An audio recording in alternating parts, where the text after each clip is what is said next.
everybody. It's Stewart A. Swerdlow. And Janet Swerdlow. And this is the Expansion's news podcast for the very last week of April 2014. And right now we're finishing up our April spring conference, and it's been going very well. There's just a little bit of news that I have for you. Of course, an update on the Malaysian Airlines Flight 370 just yesterday, or last week if you're watching it from a few days from now. President Obama actually made his first visit to Malaysia. I think it's the first time a president actually has visited Malaysia in the last 50 years as a state visit. And during the visit, he announced his condolences to the families of the passengers of the flight because they apparently are all dead, even though there is no evidence, there's no debris. And the Malaysian Prime Minister actually said this past week that he cannot say the plane is lost. So there's a lot of apparently secret reports from Malaysia, from Indonesia, from China that are not being released to the public, which may be released to the families of the passengers under the conditions that they sign a statement that they will not reveal what's in that. Apparently we will not know anything that's going on. The underwater craft that have been searching the bottom of the Indian Ocean at 15,000 feet or 5,000 meters below the surface find absolutely nothing in the so-called absolute target area where the plane would have crashed. So it's not there. They're not going to find anything. They never will find anything. Because as I've told you in other podcasts, that's not where it is. We also have had complete diversions from the war, the civil war, whatever's going on there in Syria, not on the news anymore. What happened to the over 10,000 people that were being killed and President Assad using all kinds of weapons against his own people? Now it's not on the news. It's not important anymore. Even what's going on in Ukraine and with Russia also has been diverted from the news. The South Korean ferry that sank still has over 100 people missing. They're finding students crammed into very tiny compartments of the ferry, all wearing the life vests. And apparently this was also a big ritual sacrifice. And just today, the Prime Minister of South Korea resigned, saying that he has taken responsibility for all of the deaths, and he also stated that there were evil elements in society that allowed all of this to happen. So a lot of things going on. Space news that we know of, objects being seen on Mars, things being seen on the moon, the red moon, all these things I've reported to you before. This is going to go on and on and on.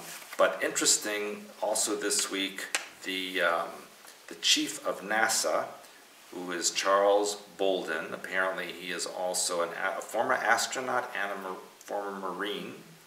And he says that they want to lasso an asteroid and bring it into the orbit of the moon by 2015 so that it can be used as a test or proving ground to see if NASA is ready to have manned missions to Mars. And he calls for a manned mission to Mars by the year 2030, so it's not that far away. He also says it is necessary if the human race is to survive. He stated that if this species is to survive indefinitely, we need to become a multi-planet species. We need to go to Mars, and Mars is a stepping stone to other solar systems. That's a very telling statement. And of course, we know that by 2030, I think it's pretty obvious that humans will already have open contact with alien beings, and so there will not be any planned mission in that particular way. It's another diversion. My turn? Your turn. All right, well, I also have a lot of space news today. For example, this past week, they said that a former NASA scientist says it's mere happenstance that an Armageddon-style asteroid has not hit a densely populated area in the last few years. Apparently, Ed Lu, who is one of the astronauts working on this particular project, which is done by the B612 Foundation, whoever heard of that, the B612 Foundation, which is devoted to preventing the next deep impact. Now, notice how they say the next deep impact. Ed Luce says this, quote, "This data shows that asteroid impacts are not rare, but actually 3 to 10 times more common than we previously thought." He says the fact that none of these asteroid impacts shown in the video was detected in advance is proof that the only thing preventing a catastrophe from a city killer-sized asteroid is blind luck. They are saying that the data, which was collected from a nuclear missile detection system which picks up large blasts on Earth, shows that since 2001, asteroids have caused 26 explosions on the scale of an atomic bomb. Now, have you heard of such a thing? No. That sounds silly to me. The silver lining, they're saying, is that scientists are working to deflect any future space rocks from our planet. I think this is really a totally made-up story. But right in line with that, Pat Robertson, who's the famous, of course, televangelist, is saying that one of those rocks could bring about the prophesized end times, just as he predicted in a 1995 novel. Now, this particular story was posted April 21st, and he says that this Doomsday asteroid could hit this coming week. He wrote a book, he says, called End of the Age, dealing with an asteroid hitting the Earth. Now, interestingly enough, he is saying that the past asteroid news emphasizes his doomsday prediction and plugs his new book. He did the science on it. This is what he says in 2011. He did the science. Remember, this is a televangelist. And he says, quote, "Once the asteroid hits the Earth's crust, all kinds of bad things happen. Volcanoes begin to explode, tsunamis take place, and devastation follows in their wake." Now, doesn't that sound like what's going on these days? I think it sounds like the script to that movie that was about 2012. Yes, so anyway, I think it's interesting. They're bringing this up again. And he says, one of these days, pow. Robertson pointed out that Jupiter's gravity pulls most of the bigger space rocks away from us. Again, who ever heard of such a thing? He doesn't know what he's talking about. But this isn't conventional news, so they're obviously preparing you for something, and they're going to blame it on an asteroid, is what it sounds like to me. And one more thing in space news, according to NASA, now we all know now that water has been found on Mars. So now scientists are asking, quote, "Could we grow plants in the soil of Mars? Because what is necessary to grow crops on Earth, we need to know if Mars is able to sustain life." So Mars is not going away. It continues to be right out They there. already know that in the northern hemisphere of Mars, it turns green in their spring. That's so right. yes, plants are growing there. So they're continuing to keep Mars in front of you. Now, moving on, of course, to Pope John Paul II. This story was posted actually April 24th. He was canonized on April 26th. Does that mean he was shot out of a cannon? Yes, that's what they did. And somebody caught him in a big net. 2 days before the canonization, there's a giant crucifix that was erected in his honor, which collapsed in Italy, which crushed a young man and killed him. Now, we didn't hear about this before it happened. We only heard about this after the canonization, which to me sounds like a giant ritual. They said that there was a piece of a 30-meter or 98-foot-high wooden crucifix which fell down during an event near the village of Cevo in northern Italy, which instantly killed this 21-year-old man. The Christ figure attached to the cross is 6 meters high and weighs 600 kilograms. That'd be hard to wear around your neck. It would be very difficult. Witnesses reported that the victim was a part of a visiting group of young Catholics, and another person was hospitalized during the fall. Now, here we go to a second killing by the cross. Maybe Jesus was the third. But it says this isn't the first time that a crucifix has proven deadly, because in 2004, a 7-foot-tall metal cross crushed a 72-year-old woman to death in the town of Sant'Onofrio. Some 800,000 Catholics, it says, from around the world were expected to attend his canonization, but I think that they said that actually it was closer to 1 million. I think that Italians need to learn how to make cement foundations Well, for the cross. to me, that's really crazy stuff going on. Now, continuing on with Pope Francis, apparently he is now addressing the issue of married priests, because he's been discussing with somebody, with a bishop, I guess, in Argentina, let's see, yeah, it's Bishop Erwin Krautler, who's an Austrian-born bishop, but he leads a sprawling diocese in the Brazilian rainforest. Because there's a lot of Catholics in the rainforest. Apparently, according to this guy, because he says that Brazil, in his diocese, is that how you say that? Or diocese. He has 27 priests for 700,000 Catholics, most of whom might attend Mass only a couple times of a year. It's because the rest of the year they're busy cannibalizing and headhunting. That's what they're doing. So he said that he needs more priests, and so the Pope said that he could not take everything in hand personally from Rome. We have local bishops who are best acquainted with the needs of our faithful. So they need to be courageous and make concrete suggestions. So he's indicating that he will consider married priests, which again paves the way for New World religion and everything else to kind of coalesce and come together. So they keep revisiting this about the married priest. That's not going away. And more news or religion in the news. There is now a movie out, which you might have heard of this one, called Heaven is for Real. Yeah.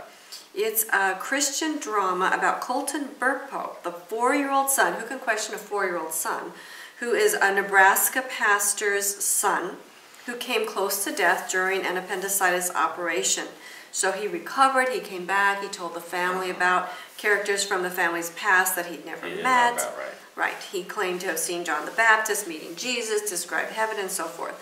So this is again setting the stage for people to talk about resurrection. So we're going to continue to hear more about that. Now, that also will not go away. Now we have something else interesting happening. We have electromagnetic induction. Have you heard of that? I think so. There is now it's called Faraday's Law of Electromagnetic Induction. They have this going around the internet of they call it a barbecue, but to me it just looks like a metal plate of being raised up by sound and magnets. Now, where else have we heard the possibility of moving large structures by sound and magnetism? Probably pole dancing. That's it. I think Egypt and pyramids and so forth and large, huge stone structures. So I found that was very interesting. Now they're actually showing it to us. Plus they're also showing the amount of energy that can be produced in this way. They held up at a candelabra and the light bulbs were lit up. So watch that little short clip. We'll post the link to that. Very interesting.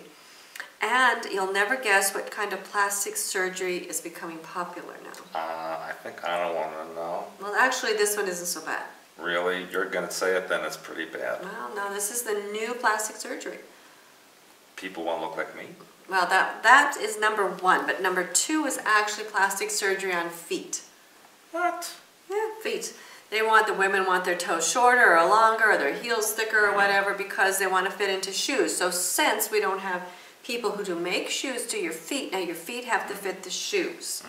So I mean, it's crazy stuff in my opinion, but that's what's happening. Okay. All right, then these next 2 stories, the last 2 stories actually are specifically for you. Oh, great. Because we have in an art fair in Cologne, Germany, a woman, Swiss artist, Milo Moir, I guess. This year, she decided to give birth to a painting. Now, can you guess how that happened? Just to get up her parts. Well, she apparently took paint eggs and stripped naked and put them where the sun don't shine. And remember we had talked about the woman who did the knitting from the vagina? Well, this one did painting from the vagina. And she had scaffolding set up outside, and it was so strange. I held this sheet for her she's naked. She's got paintballs stuffed up her vagina. And then she straddles this scaffolding, and then there's a canvas, I guess. And then she plops these balls of paint out of her vagina, and she's right in this square. People are walking around, and they've got like this funny little sheet, which doesn't do much. And that's how she paints. So she's actually giving birth to a painting. Yeah, she needs to have some Prozac. She calls this PlopEgg painting. Yeah, I call it something else. Well, anyway, strange. All right, and the last story is really for you. Oh, thank you. This one is very special. This one talks about remember how I tell you in order to get New World religion, and of course also the degradation of society. They have to mention all the parts. Now the female parts, they never used to use the V word or the vagina word. Now that's all over the place. Then I told you they were going to do penis, right? So that's now all over the Remember place. the penis puppet show? Yes, and the penis festival in Japan, which we're going to actually. I auditioned for that actually. Yeah. And anyway, so now the word penis is out there. Well, what's the last part of male anatomy that's not been discussed? I don't think there is a part that hasn't been discussed. Yes. What's attached below the penis? You're not going to make me say it. Yes, I am. No. Yes. Other parts. Other parts. Yeah. Okay. This one is a forensic artist who draws men's testicles. But she doesn't even use that, she uses the slang word for them. And you watch the video, you'll see. So she has men that sit, it's really odd. So she has them sit behind a curtain, and they describe this particular part of the anatomy, how they see it. But then they bring somebody else in who's actually seen the man's testicles, and they describe it. So she draws the two versions. Then she hangs them. That's all we have, is just the testicles, one of his version and one of whoever else's version of it. And then they take the man up and they say, "Can you believe this is you?" And then they think about how beautiful that part of their body is and how they haven't thought about it like that before. And that's all it is. And why? I don't know. I think that woman needs to get a pet. Well, I think that woman has several pets. Yeah. Or maybe she needs to put paint eggs up her parts. Well, maybe this is the next version of doing PlopEgg painting. I don't know. But anyway, so if you want to see a bunch of drawings of men's testicles and hear her verbiage, that's just, we'll post that link too. Her mother must be so proud. Well, like I said, everything under the sun is out there now. There are no holds barred, literally, because they are indoctrinating people. You said holes. Holds. Oh. Holds barred. See, I can't hear that well. No, I heard hole. I'm sure you did, not a doubt. Remember, we posted that about the person with the hole in the cheek and on your Facebook page, and then people wrote all kinds of things about that. Maybe they could put paint eggs in there, and you could go like this. And well, the interesting thing is, somebody this week in the class, he talked about, well, maybe they'll put these full body hoods on them and they'll put things in their holes, and then people will be all set for that, like a Darth Vader type of hood. Which I thought, that's very possible. Just anything's possible these days. I thought, is it any wonder that the aliens don't want to land here? It's any wonder that they let us live when I report things like that. That's what I have to say. Yeah. So that's really the end of my news, except for you have a big trip coming up here. I know. You're going to be on your way to Japan very shortly, where you will be visiting the tomb of Jesus' grandson. That tour is sold out. The Friday night event in Japan is sold out, and I understand that there are still a few places left in your weekend seminar and a few consultations left. Okay. So if you're going to Japan, you're watching this from Japan, people who are going to be visiting Japan, make sure that they contact Patricia, customer support at expansions.com ASAP, so we can figure out how to get you on the list. You said P. P.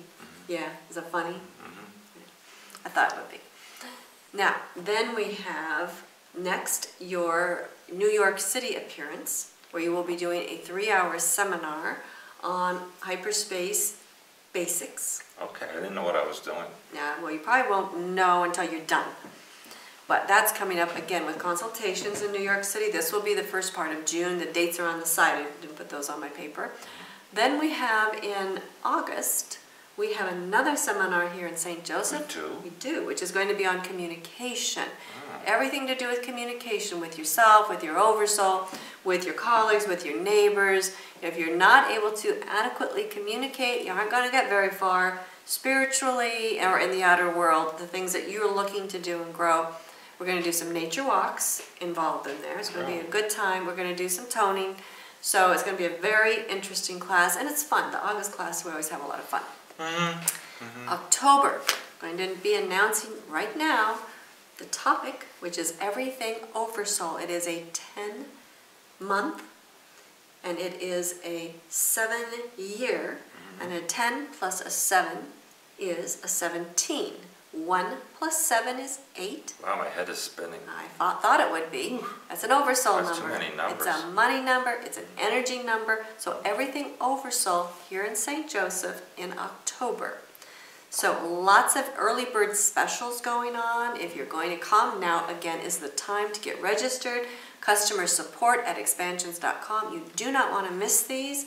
because we are taking you in deeper than you've ever been before into the various layers of yourself and your own specific oversoul matrix. Communication is paramount. It's okay, you hadn't communicated that to me. No, now I am. And one final thing, we are also now accepting people for applications for our Oversoul Extravaganza group, which takes place in January 2015. So while that sounds like a long ways away, it's an extremely intensive class. It is a week long. We do take payment plans for that, and a lot of people sign up early so they can have that all paid off by the time they come here. But that is an absolutely extraordinary extravaganza week. Yeah, and of course, probably we'll be teaching vaginal paintball. You're going to do that for them? How Yeah. nice. You're going to go get a plastic surgery vagina just for that class? And testicle, wow, you and testicle really, self-portraits. you really do believe in your clients, and you do everything you can to support them, both male and female. We are so proud of you and your efforts for humanity. We should give you an award. I should have an award. Yeah, maybe we'll do that. In January, if you can do vagina painting. I should have a dinner. And you can do testicle painting, we will give you an award in January. Thank you. I don't want to wait because, you know, it's cold and I don't want to expose my parts at that time of year. Well, we'll set a little tent up outside and we'll hold a sheet up like that woman in Germany so you can dance around on the scaffolding. I mean, we could do lots of fun I have things. plans that you'll be doing things like that yourself. I'll hold the sheet. I'm very good at holding the sheet. All right? Oh, one last thing. I want to remind people. You know, there's rumors going around Yeah. that that's a picture of Johannes von Gruber. I've heard that. And it's really not. That's odd. I mean, it could be, but I don't think so. I don't think so either. Yeah. What It's can I say? actually somebody who is probably dead now. Probably a long time, but maybe they've reincarnated back again. Because they don't know what we know about linear existence versus multidimensional existence. So they came back as in they're stuck somewhere in reality or a time loop. Anyway, we got to get back to work, so that's all for now, and I'll probably see you after I get back from Japan. I hope so. I hope I get back from Japan. Me too, Fukushima.